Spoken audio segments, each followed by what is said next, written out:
but the end never came, at least not then.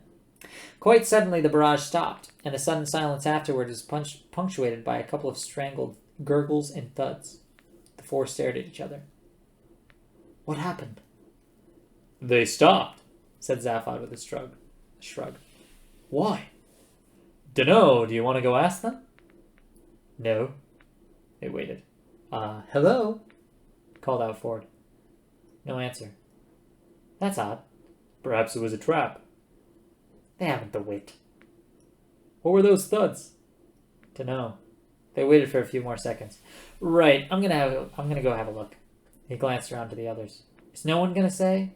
No, you can't possibly. Let me go instead. They all shook their heads. Oh well, he said and stood up. For a moment, nothing happened. Then, for a second or so, nothing continued to happen. Ford peered through the thick smoke that was billowing out of the burning computer. Cautiously, he stepped out into the open. Still, nothing happened. 20 yards away, he could dimly see through the smoke the space-suited figure of one of the cops. He was lying in a crumpled heap on the ground. 20 yards in the other direction lay the second man. No one else was anywhere to be seen. This struck Ford as being extremely odd. Slowly, nervously, he walked towards the first one.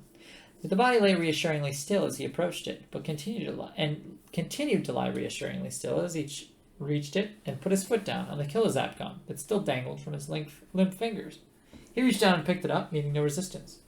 The cop was quite clearly dead. A quick examination revealed him to be from Blagulon Kappa. He was a methane-breathing life form dependent on his spacesuit for survival in the thin oxygen atmosphere of Magrathia. The tiny life support system computer in his backpack appeared unexpectedly to have blown up. Ford poked around in it in considerable astonishment. These miniature suit computers usually had the full backup of the main computer back on the ship, with which they were directly linked through the sub-ether. Such a system was a failsafe in all circumstances other than total feedback malfunction, which was unheard of.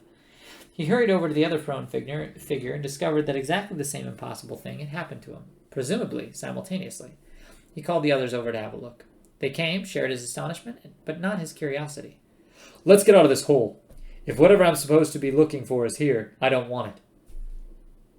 He grabbed the second kilozap gun, blasted a perfectly harmless accounting computer, and rushed out into the corridor, followed by the others. He very nearly blasted hell out of an air car that stood waiting for them a few yards away. The air car was empty, but Arthur recognized it as belonging to Slarta Bartfist. It had a note from him, pinned to part of a sparse instrument panel. The note had an arrow drawn on it, pointing to one of its controls. It said, This is probably the best button to press. Chapter 34. The air car rocketed them at speeds in excess of R-17 through the steel tunnels that led out to the appalling surface of the planet, which was now in the grip of yet another drear morning of twilight. Ghastly gray light congealed on the land.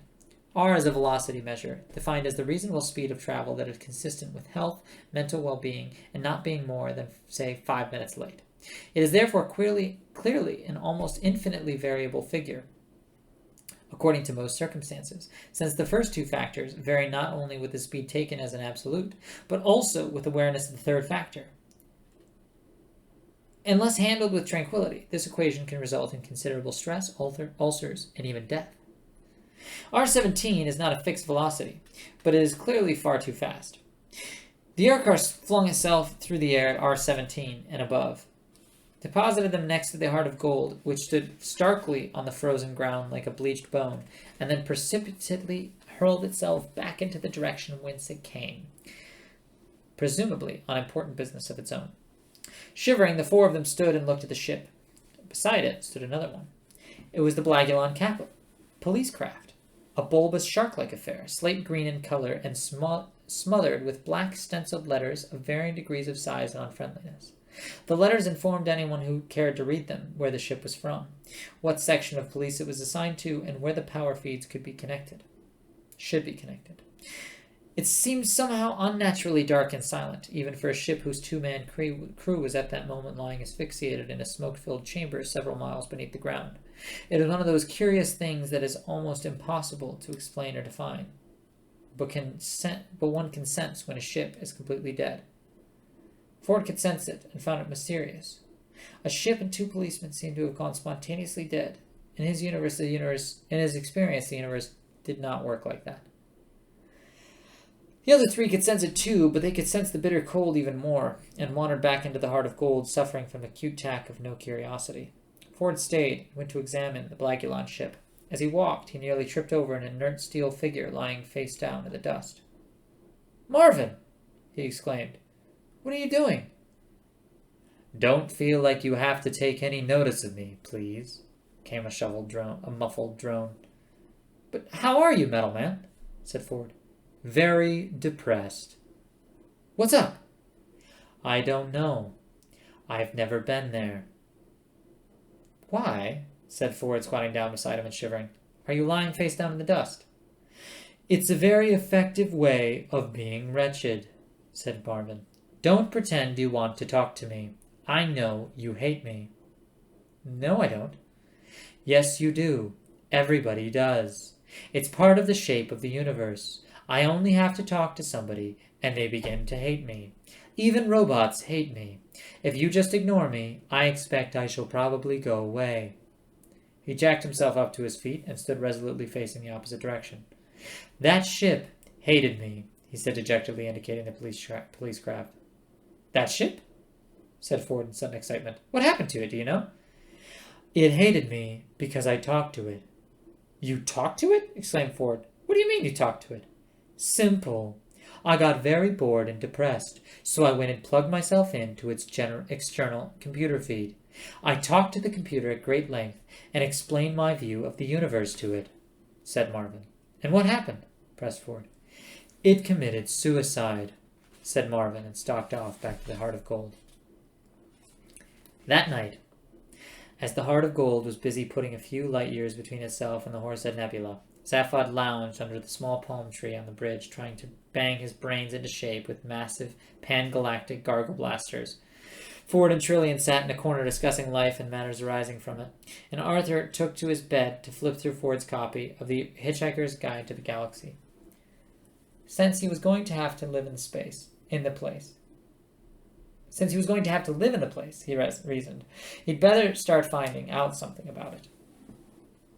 He came across this entry. It said, "The history of every major galactic civilization tends to pass through 3 distinct and recognizable phases.